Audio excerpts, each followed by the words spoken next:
జగన్మోహన్ రెడ్డి కేసులు రోజు రోజుకి కూడా ఉచ్చు బిగుస్తున్నాయా అంటే అవుననే సమాధానం వస్తుంది. ఇప్పటికే సుప్రీంకోర్టు నుంచి రఘురామకృష్ణరాజు చేసిన పిటిషన్ల సందర్భంగా నోటీసులు తీసుకున్న జగన్మోహన్ రెడ్డికి ఇప్పుడు తెలంగాణ హైకోర్టు మరొక గట్టి షాక్ ఇచ్చిందని చెప్పొచ్చు. గట్టి షాక్ కాదు, ఇది జగన్మోహన్ రెడ్డికి పెను ప్రమాదంగా మారే అవకాశం ఉందని కూడా చెప్పొచ్చు.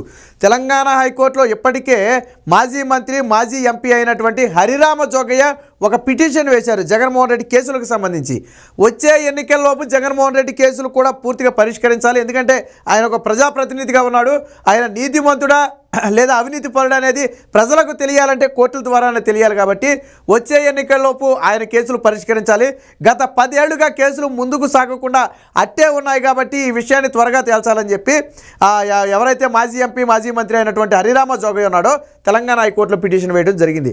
సో ఈ సందర్భంగా ఆల్రెడీ ఈరోజు పిటిషన్ విచారణ సందర్భంగా హైకోర్టు తెలంగాణ హైకోర్టు కొన్ని సంచలన వ్యాఖ్యలు చేసింది. ప్రతివాదులుగా ఉన్నటువంటి సిబిఐతో పాటు జగన్మోహన్ రెడ్డి కూడా నోటీసులు జారీ చేయమని చెప్పడమే కాకుండా ఏదైతే సుప్రీంకోర్టు ఆదేశాలకు అనుగుణంగా ప్రజాప్రతినిధుల కేసును త్వరితగతిన పూర్తి చేయాలనే ఉద్దేశంతో సుమోటో పిల్గా కేసులు విచారణ ప్రారంభించిందో ఆ సుమోటో పిల్కి జగన్మోహన్ రెడ్డి అక్రమాస్తుల కేసును కూడా అటాచ్ చేయాలని చెప్పి ఈరోజు రిజిస్ట్రీకి ఆదేశాలు జారీ చేసింది. అంటే ఏదైతే సుప్రీంకోర్టు ఆదేశాల మేరకు హైకోర్టు కొన్ని ప్రజాప్రతినిధుల కేసులు పరిష్కరించాలని భావిస్తుందో అందులో ప్రధానంగా జగన్మోహన్ రెడ్డి కేసును కూడా చేర్చాలని ఆ పిల్కు జత చేయాలని చెప్పి, అలాగే హరిరామ జోగయ్య వేసిన పిటిషన్ కూడా జత చేయాలని చెప్పి ఈరోజు కోర్టు ఆదేశించిందంటే సుమోటోగా తీసుకున్న కేసుల్లోనే జగన్మోహన్ రెడ్డి కేసు ప్రధానంగా ఉందంటే ప్రభావం ఏ స్థాయిలో ఉంటుందో ఒకసారి ఆలోచించండి. పైగా హరిరామ జోగయ్య ప్రధానంగా ఏం కోరుతున్నాడు, వచ్చే ఎన్నికల్లోపు ఆయన గడువు పెట్టల, బట్ వచ్చే ఎన్నికల్లోపు జగన్మోహన్ రెడ్డి మీద కేసులో కొలిక్కి రావాలి. ఇక ఇదే సమయంలో తెలంగాణ హైకోర్టు ఈ కేసులను మరింత వేగం చేస్తుందని చెప్పడానికి మరొక ఉదాహరణ ఏంటంటే ఇప్పటికే సుప్రీంకోర్టులో ఎంపీ రఘురామకృష్ణరాజు 2 పిటిషన్లు వేశాడు. ఆ 2 పిటిషన్లు విచారణకు వచ్చాయి. దానికి జగన్మోహన్ రెడ్డికి నోటీసులు కూడా వచ్చాయి. ఏంటయ్యా ఏంటా 2 పిటిషన్లు అంటే, ఒకటి జగన్మోహన్ రెడ్డి అక్రమాస్తుల కేసును తెలంగాణ హైకోర్టు నుంచి వేరొక రాష్ట్రానికి బదిలీ చేయాలి. ఎందుకంటే సిబిఐ అధికారులతో కుమ్మక్కై జగన్మోహన్ రెడ్డి కేసును 10 ఏళ్లుగా అడ్డుకుంటున్నాడని ప్రధానంగా ప్రజల్లో అపోహ ఉంది. సో అందుకనే ఖచ్చితంగా ఈ కేసును తమిళనాడు జయలలిత కేసు లాగానే వేరొక రాష్ట్రానికి బదిలీ చేయాలని చెప్పి ఒక పిటిషన్ వేశారు. సో ఎందుకు బదిలీ చేయకూడదో చెప్పాలని చెప్పి అటు సిబిఐకి ఇటు జగన్కి ఆల్రెడీ సుప్రీంకోర్టు నోటీసులు జారీ చేసింది. తర్వాత ఇంకో పిటిషన్ వేశాడు, అసలు బదిలీ చేయడం కాదు జగన్మోహన్ రెడ్డి బెయిలే రద్దు చేయాలి. ఎందుకంటే 10 ఏళ్లుగా 3000కు పైగా వాయిదాలు తీసుకుని జగన్మోహన్ రెడ్డి కోర్టుకి వెళ్లకుండా తప్పించి తిరుగుతున్నాడు. సిబిఐ 1000 పేజీలు ఛార్జ్షీట్లు దాఖలు చేసింది, ఆస్తులు అటాచ్ చేశారు, అలాగే ఆధారాలన్నీ స్పష్టంగా ఉన్నాయి సిబిఐ దగ్గర. అయినప్పటికీ కూడా కేసు ట్రయల్ ముందుకు నడవటం లేదు. ఇది 1 ఏడాది 2 ఏళ్ళు కాదు, 10 ఏళ్లుగా 3049 వాయిదాలు జగన్మోహన్ రెడ్డి తీసుకున్నాడు. ఇప్పటివరకు జగన్మోహన్ రెడ్డి సిబిఐ కేసుల్లో తీసుకున్న వాయిదాలు 3000 వాయిదాలు. మరి వాయిదా అంటే దాదాపుగా 1-2 నెలలు ఈజీగా పడుద్ది, అలాగే ఒక్కోసారి ఇంకెక్కువ పడుద్ది. అంటే ఒక కేసు కాదులేండి, ఇది ఆ సిబిఐకి సంబంధించి 8 కేసులకు సంబంధించి మొత్తం వాయిదాల సంఖ్య అది. సో ఇలాగ అనేక వాయిదాలు తీసుకుంటూ జగన్మోహన్ రెడ్డి కాలక్షేపం చేస్తున్నాడు.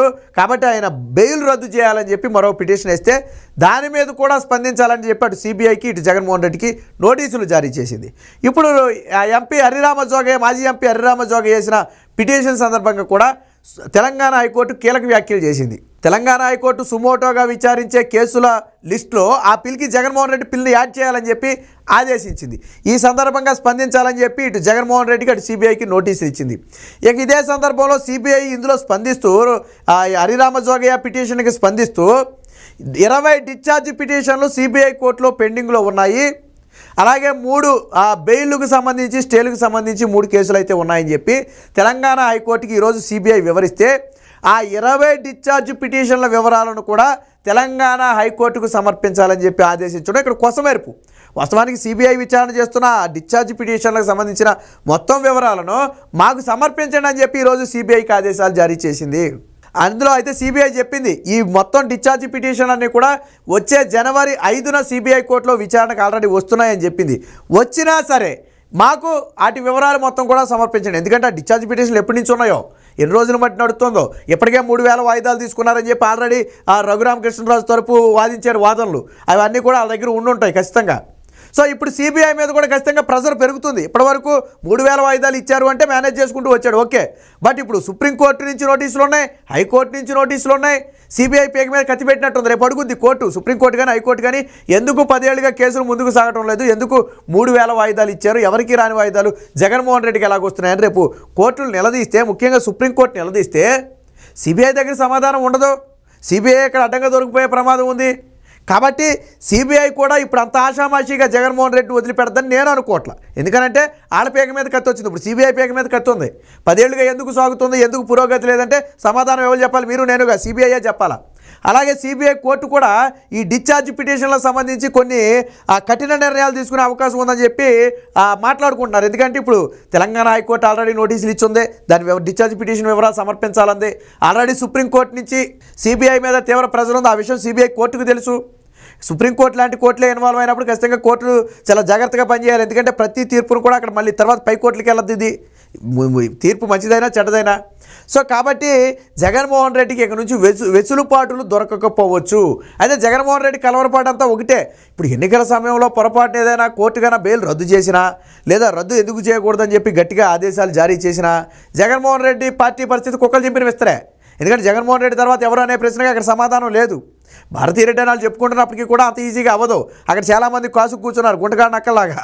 జగన్మోహన్ రెడ్డి గారు పొరపాటున అరెస్ట్ అయితే బెయిల్ రద్దు అయ్యి జైలుకు వెళితే వెంటనే పార్టీ కుక్కలు చింపిన విస్తరే, అందులో డౌటే లేదు. ఎవరు కాపాడలేరు పార్టీని. మళ్ళీ జగన్మోహన్ రెడ్డి బయటకు వచ్చేటప్పటికి ఏం ఉండదు అక్కడ. సో కాబట్టి అన్నీ తెలుసు కాబట్టి జగన్మోహన్ రెడ్డి భయపడుతున్నాడు. ఇలాంటి సమయంలో నేను అరెస్ట్ అయితే నా పార్టీకి ఏమైపోతుందో, వచ్చే ఎన్నికల్లో దాని ప్రభావం ఉంటుందేమో. గతంలో అంటే సానుభూతి వచ్చింది, ఇప్పుడు సానుభూతి రాదు. ఎందుకంటే 10 ఏళ్ల తర్వాత కేసులు జైలు శిక్ష అయితే ఎవరికి సానుభూతి రాదు. సో కాబట్టి నాకు ప్రజల్లో డ్యామేజ్ వస్తుందేమో అనే భయం జగన్మోహన్ రెడ్డిలో అయితే గట్టుకుంది. ఏది ఏమైనా తెలంగాణ హైకోర్టు చేసిన వ్యాఖ్యలు కానివ్వండి, సుమోటో కేసులో జగన్మోహన్ రెడ్డి కేసును కూడా అటాచ్ చేయమనటం కానివ్వండి, హరిరామ జోగయ్య పిటిషన్ కూడా దానికి అటాచ్ చేయమని, అంటే మొత్తం కలిపి ఒకసారే విచారించడం. తెలంగాణ హైకోర్టు సుమోటోగా విచారణ చేపట్టిందంటే అంత ఆషామాషి కాదు. పైన సుప్రీంకోర్టు ఆదేశాలు ఉన్నాయి, ఏడాదిలోపు ప్రజాప్రతినిధుల కేసులు మొత్తం కూడా పూర్తి చేయాలి, దాన్ని ఆ రాష్ట్ర హైకోర్టులు ప్రత్యేక శ్రద్ధతో పర్యవేక్షణ చేయాలని చెప్పి స్పష్టంగా చెప్పింది సుప్రీంకోర్టు. అందుకనే ఇప్పుడు తెలంగాణ హైకోర్టు దీని మీద పర్యవేక్షణలో భాగంగానే సుమోటోగా విచారణ ప్రారంభిస్తే సమయానికి మన జగన్మోహన్ రెడ్డి టక్కన దొరికాడు. ఎందుకంటే దేశంలోనే కాదు, మాట్లాడుకుంటే ప్రపంచంలోనే అతిపెద్ద స్కామ్ అవుద్ది ఇది. 43,000 కోట్ల రూపాయలు దోచుకోవడం, ₹1,2 కాదు. మనం అన్ని 50 కోట్లు, 100 కోట్లు, 1000 కోట్ల గురించి మాట్లాడతాం. బట్ ఇది 43,000 కోట్ల రూపాయలకు సంబంధించిన కేసు కాబట్టి ఖచ్చితంగా దీని మీద ప్రెజర్ ఉంటుంది.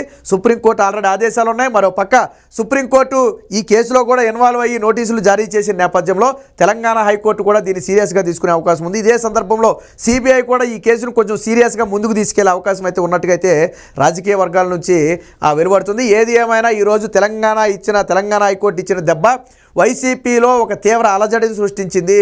జగన్మోహన్ రెడ్డిని షాక్ నుంచి తేరుకోనివ్వకుండా చేసింది. ఇప్పటికే సుప్రీంకోర్టు ఇచ్చిన నోటీసుకి ఏం సమాధానం చెప్పాలో సతమతం అవుతుంటే తెలియక ఇప్పుడు తెలంగాణ హైకోర్టు నోటీసులు ఇవ్వడమే కాదు, సుమోటో కేసు విచారణలో జగన్మోహన్ రెడ్డి కేసును పడేమంది.